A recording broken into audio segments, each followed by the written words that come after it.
Ladies and gentlemen, welcome to another Port Jackson Securities webinar. I'm joined by Allan Ritchie. Thank you very much, Allan, for joining us today from Adavale Resources. We're going to be talking a little bit about the recent announcements, which have been very, very exciting, and the prospects of the grounds that they're on and how rich they are. So we'll jump into a little bit of a presentation. As always, ladies and gentlemen, we have questions tab over on the right. If you want to put through your questions, we'll answer that at the end of the webinar. We'll make sure we have time for that. But apart from that, Allan, thank you for coming on. Thank you, Lachlan. It's great to be here, and welcome to all the viewers as well. I'm looking forward to telling them a little bit about the Adavale story. I mean, Adavale, or ADD, is a junior explorer with two projects in two of the hottest commodities, nickel and uranium. Our 100% held Kabanga-Jirani nickel project in Tanzania, comprising 7 licenses. And recently we've added the 2 Lahuma farming licenses, which I'll tell you about. That's about 99 square kilometres, totaling us now at about 1,244 square kilometres. And we're in a fertile nickel, copper and PGE precinct, joining the world's largest development-ready Kabanga nickel deposit, and that's a 58 million tonne of 2.62% nickel, so we're in giant territory. I'll also tell you about our 100% held Lake Surprise uranium project, which is in South Australia. That's 3 licenses across 400 square kilometres, and it too is in a highly uraniferous lake foam embayment, and it's about 60 kilometres from Boss Energy's Beverly North and 4 Mile assets.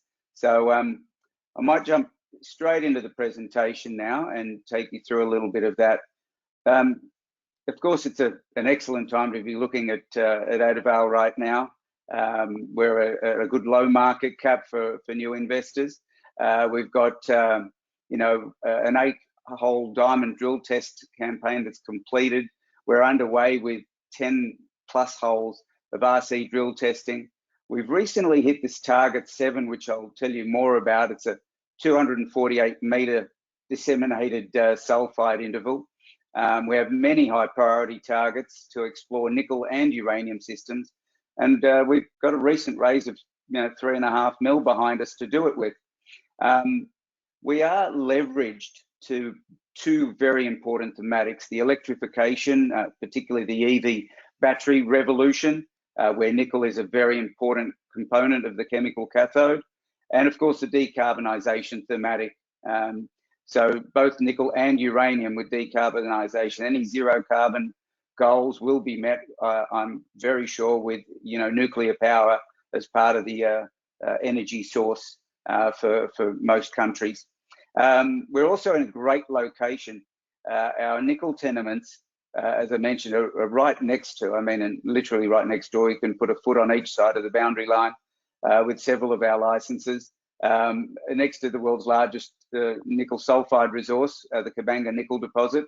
It is a giant at 58 million tonnes of 2.62% nickel.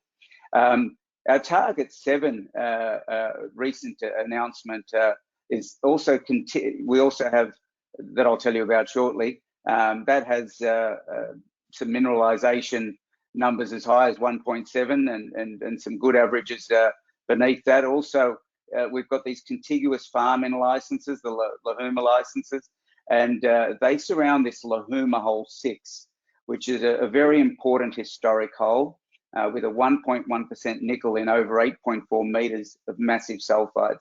I'll try and outline that to you too. Also ideal about the location is Tanzania, and I'd like our viewers to know a bit more about Tanzania. It is open for business. It's been very much pro-foreign mining and economic development. The new president, Hassan, who's just been in power for approximately 10 months now, has made some very strong speeches and has delivered on them about being pro-foreign mining. In recent times, you'll have seen at least 5 ASX listed companies who've either signed framework agreements with the government of Tanzania or have received their special mining license cabinet approvals. Names like Strandline, Peak Resources, OreCorp. It's been a sort of a fantastic spate of continuing good news from Tanzania. And President Hassan's done a lot of good for that country too. We also have our uranium tenements that are ideally located near Boss Energy, as I mentioned earlier. So we're in very good fertile ground on both assets. Now, all of this comes together with a good team who implement a good strategy. And, you know, we wanted to fast track to exploration, and we put a great team to do that with. We got together, Grant and myself, about 14 months ago, and we built a strategy to fast track this exploration. Each one of us too that have joined this board, all the directors and officers you see here, take $3,000 a month in shares. We buy on market. We're completely aligned with investors. So, and we conserve as much cash as possible to exploration. Just to give you some of the gravitas, look at our chairman, Grant Pearce. He's lived in Africa for 21 years. He's spent 15 of those in Tanzania. He was the country head of Barrick Gold for Tanzania. Prior to that, he ran Resolute's first exploration of first gold pour at the Golden Pride project. He's very well known and has an incredible gravitas in the mining ministry and mining community of Tanzania. So a great asset. There's David Ritchie. He was a previous executive director of Paladin, so his knowledge of uranium is invaluable. Not long back, he was actually the acting CEO of Poseidon Nickel, so bringing nickel and uranium competencies, and plenty of African experience, including Tanzania, under his belt as well. John Hicks, recently from Panoramic. He was the GM of all exploration, instrumental in their nickel sulphide discoveries, and has added so much to us at Adavale already. So we've got great pedigree. And then, of course, there's the office at CFO and Leonard and myself, the CEO. Now, good people attract good people. And we've been able to get a competent person in Dave Dodd, who's been involved in over 30 nickel and PGE sulphide projects in Africa. He's our competent person based in South Africa and can easily travel into Tanzania and back. He was just recently on site. Stephen Burke, his assistance, his work firstly on the BHP data that we acquired, and I'll tell you more about that shortly. He worked on that for several years. His intimate knowledge has helped us pick some of our licenses and target our particular high priority targets as well on those Tanzanian nickel licenses. And look, for those who know a bit about Africa, Gavin Self is one of the most renowned geophysicists in Africa, and he's been invaluable for us too. Just taking you into our first project here, the Kabanga-Jirani nickel project. Now, just if you can see here on the map, we've got in white boundary lines here are the 7 licenses, our original 7, and in the stippled boundary line, you can see the 2 contiguous licenses. You know, so they're ideally located and along strike from this big Kabanga nickel deposit. So that's how close we are. You know, you can literally straddle the boundary lines on several sides of Kabanga nickel. Now, this is in a highly fertile nickel, copper, and PGE precinct. What you have here is the Kariagwe-Ankole belt. It's similar to, it's exactly the same age host rocks as, say, Voisey's Bay. I'm sure many viewers know Voisey's Bay in Canada, or bringing it back home here, IGO's Nova asset, which is in the Albany-Fraser belt in Western Australia. We have the same age host rocks, the same layered mafic, ultramafic intrusions that were ripe for IGO's discovery, well, for the discovery of the Nova asset that IGO now hold. And of course, if you look along strike from there, there's been repeat discoveries like Legend or some of Mark Creasy's private companies that are working along that strike, all the way down towards the Albany part of this belt, where Mount Ridley has had their discovery. So it's same fertile type ground. So we're excited to keep working through that. Zooming in a little bit, just to tell you how we worked so quickly. what we did not long after joining in September last year, we acquired the UNDP and BHP data. It's a private data package. It's a comprehensive set of data, actually. The geothermal and aeromagnetic data that BHP flew in 400-metre spacing along about a 160-kilometre line of strike. It just took, a greenfield player like Adavale, a junior like us, in leaps and bounds ahead in our exploration activities. We also were able to model some V10 data at 200-metre spacing. And then we began our works. And we just began literally 12 months ago, touching first ground in December, doing some soil and rock chip sampling. We did some tighter soil and rock chip sampling thereafter, and then continued on with some geophysics. We did some AMT and electromagnetic surveys and some ground magnetics. When we modeled a sufficient number of these in 3D, we could begin within 6 months our diamond drill test program.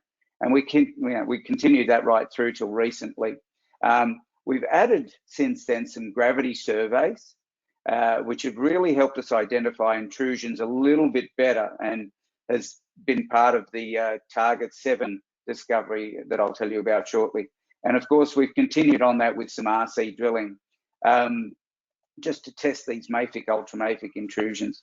Our next steps will be to explore this Lahuma farm-in that I've mentioned. We've established a priority corridor that I'll show you on a map shortly. We have 23 priority targets that we've had for some time now that we're still working through. So we're going to be pregnant with opportunity here, and of course plenty of news flow there with it. We'll continue our programs for RC and diamond drilling. We'll continue with the gravity surveys. We're also going to add some fresh programs for downhole electromagnetics, and we're going to add this new sort of deeper penetrating, more detailed ground EM with low frequency and higher power. So again, we'll be, we'll have plenty of opportunity. The Lahuma farm-in, just to tell you quickly, here we are. These are the 2 licenses we've added. They surround this exciting Lahuma 6-hole. These are our original 4 southern licenses that, right next to the Kabanga nickel deposit. So it's a great precinct. And we've got these at what, is a great value for Adavale shareholders at only $12,500 US cash and $25,000 US in shares for the 12-month right to explore. Thereafter, we can option this up to 100% in staged payments. This is great value for us at Adavale and all shareholders. Let me tell you why Lahuma is exciting. Just looking here, when BHP were there, this is the lime green background part of this image here.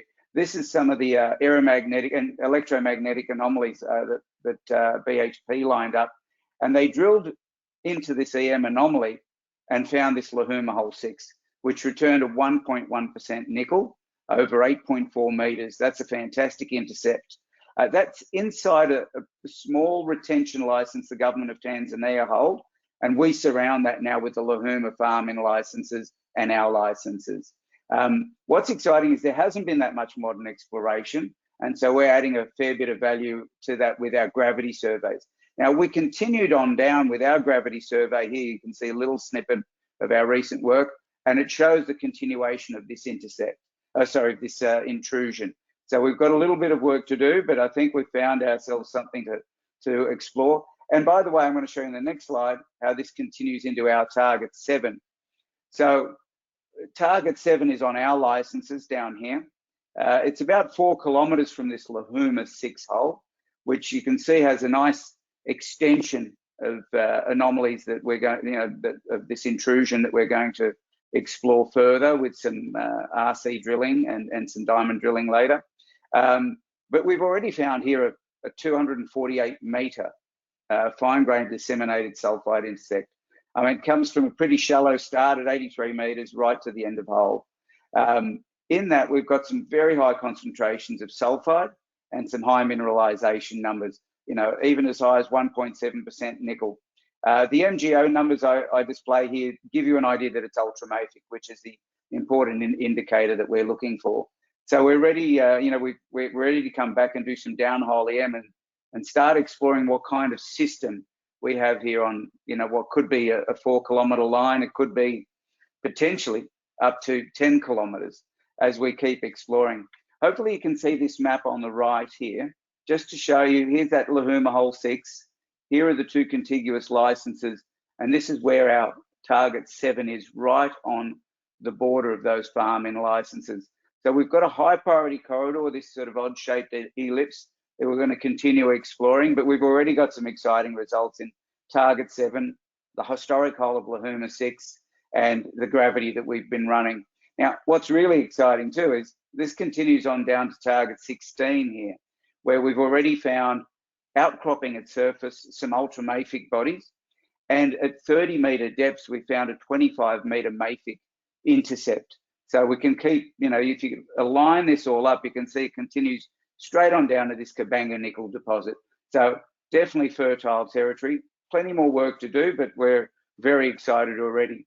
So, we've got some important steps to continue with to explore this particular alignment, but also we've discovered here at target 21 a nice thick mafic body, and we're quite excited about what might give us an alignment back up towards Lahuma 6 too. Importantly, this odd-shaped boundary line of Kabanga nickel is the Burundi border. So in Burundi, there are known mineralized systems and known deposits. So this is a really fertile belt that we're working in.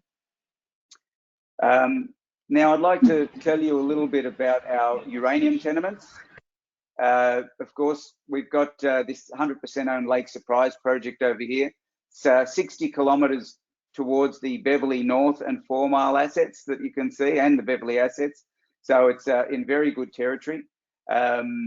It's about 400 square kilometres, and our regional anomalies right now tell us we've done some work out there on this sort of larger and stronger gamma anomaly that's about 1.8 by 8 kilometres.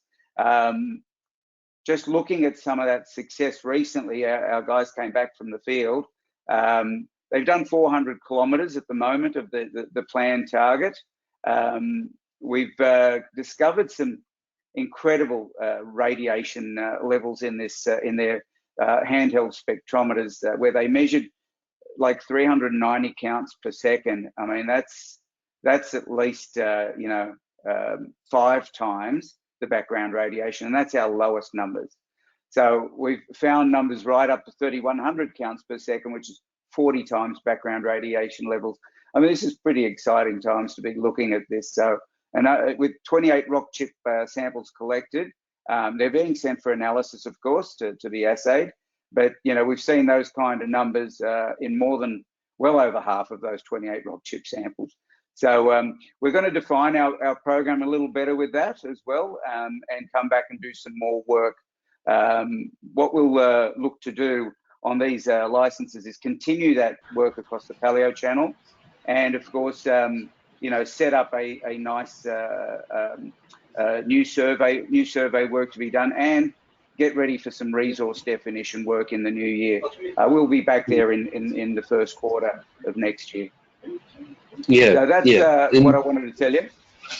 Yeah, just more on that. I think what investors are asking, and we've got a few questions coming now, ladies and gentlemen. If you want to send them through, we can start answering more of those. But I think what investors want to know is more of a timeline. We've got Martin asking about how long before we can see production commencing in Tanzania. Obviously, that's going to be more of a process. But what are the estimations at the moment? What's the milestones we've got to get to that point? Sure. Look, I mean, we're definitely a junior explorer, so there's a little bit to go before we're actually mining. Like our neighbour next door, who is development ready and conducting a fair bit of work at the moment, including some current development drilling work. So their mine will be underway. They've got they're well advanced. For us, I mean, we need to find our discovery first and come up with a resource. So that work will continue in the new year, especially in this particular priority corridor. Let me see if I can't go back to that image here of the priority corridor. So we'll work down this particular feature here from Lahuma 6, where we've run some gravity, and straight into our target 7. That's an exciting little zone for us, but of course, we have to come up with a full resource before we're starting to produce nickel. Look, that could be 3 years. I mean, it's maybe less if we're lucky. And the good thing is being next door to a giant like Kabanga Nickel, who actually has committed to building a Class 1 green nickel refinery about 100 kilometres up the road from our mutual licenses. So our mineral resource economics are vastly different. I mean, that's, if you consider that kind of lineup, our cutoff grade can be lower. We can go far deeper.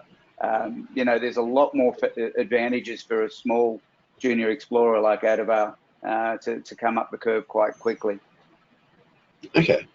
And so just on that, what are the timelines or milestones with the next couple of drills? Of course, we're going to be looking at target 7 more and more, but what are the drill sites that we're going to be focusing on?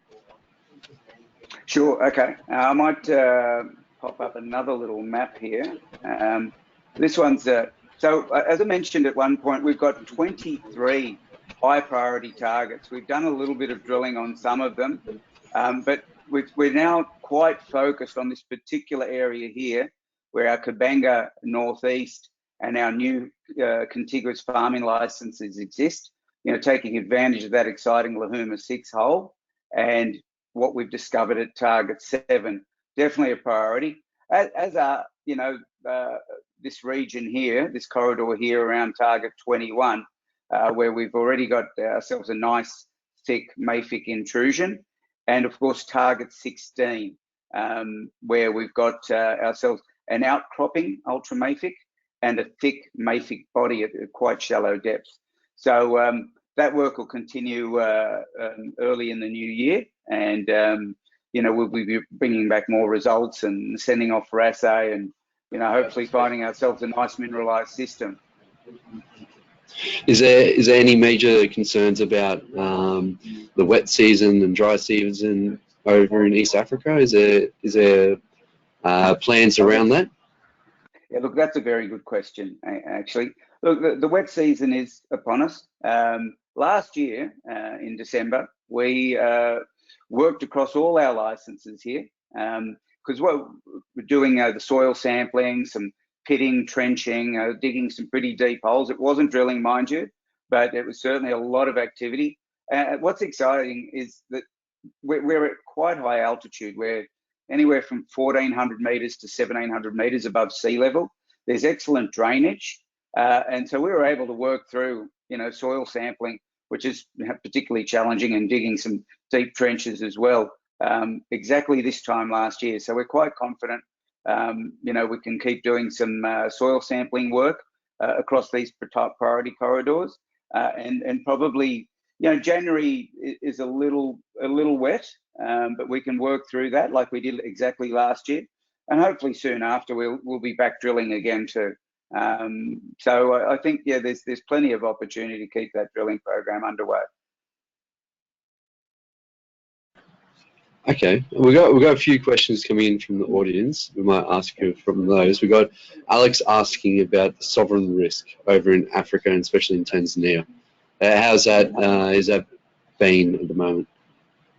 That's a great question. And look, Tanzania has really delivered on being pro foreign mining investment.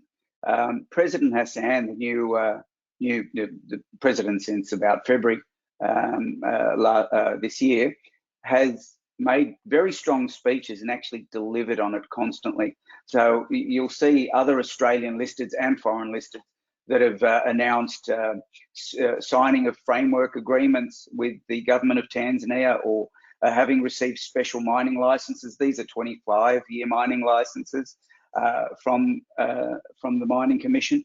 And, that includes names like Strandline and Peak Resources and OreCorp. Our neighbour Kabanga Nickel, of course, has signed a framework agreement, and they're committing like 664 million US to infrastructure right around our licenses and theirs, of course, and to a Class 1 green nickel refinery just up the road. Also, President Hassan has added, women's rights, education, taken the COVID front on. She's addressed the United Nations. I think she's finding a lot of respect from Western nations right now, and it has added renewable energy too as part of her impetus. Not far from us is the Kagera River. It's a hydropower project, and she's added 140 million US loan from the African Development Bank to develop that into a 330 kVA transmission into the grid. So that's going to, add another ESG tick. I mean, there's a lot of changes in Tanzania from some of the risks that people may remember in the past. It's very exciting, pro-mining jurisdiction, lots of Western miners over there nowadays receiving real results. Yep, excellent. We've got a few questions with regards to more timing. From Brad, we've got a question about when will the assays be released for the holes that have already been completed. Do we have a estimation? Yeah, that too is a great question. I mean, we've got, we have, there is a little bit of a delay, I think. I'll admit to that first. We have been hoping for something a bit sooner, but I have spoken to the labs and they are now telling us that we're not too far off being able to publish that. I think we've also put some strategies in place now so that kind of timeline is shortened significantly. So I would say, when could I say? I'd expect something early in the new year to be able to announce some of the assays on these past drill holes. I think, look, and with discussing that, I think what's important, these current holes that where we found a disseminated sulphide across an interval of such a length, these are the exciting assays we're looking for. We've run soil assays in the past, plenty of those. We did 19,000 soil samples. We sent 3,000 off for assay to both SGS and ALS. Our XRFs are well calibrated to those, so we're quite confident with our XRFs. But of course, what one needs is independent labs to confirm that. I think with to date, our holes have had these veins, these sulphide veins throughout sections of the intercept. Now, we send 1 metre intervals to be assayed. So when you have veins that have readings as high as 1.9% nickel and 1.7s and 1.1s, these exciting nickel numbers, or copper at 8, at 8% and 9.5%, appearing in veins is great. But of course, once you grind that 1 metre interval up, it'll dilute some of the value because they just appear in veins across that 1 metre. However, the disseminated sulphides and these massive sulphides we're looking to work on soon, these are the ones that we would be really excited about the assays as well. So hopefully that's not too far off down the track as well. Excellent. Well, I think a lot of investors at the moment are wondering, there is a lot of junior nickel and uranium explorers out there. Why would they be investing into ADD? Oh, great. Okay. Look, value. I mean, how better can I say it? Our market cap is sub 15 mil. Right now we've raised around 3.5 mil from our recent private placement and our SPP raise as well. We've added significant value. We've got BHP data that when BHP did this process were in the tens of millions of dollars, and we have access to a good package of that information. We've discovered multiple mafic and ultramafic intrusions where right next door to a giant. And, you know, we've got our uranium as well, bringing back some stellar results. I can't see a better value play than Adavale in both nickel and uranium right now. And, you know, we've got a great exploration program underway and continuing on early into the new year. So I think it's great value time. Okay, there we go. Well, I think that answers a few more questions that people are wondering. I think we might leave it there. Ladies and gentlemen, if you have any final questions, I'm happy to present them to Allan. But apart from that, is there any final comments that you wanted to drop by?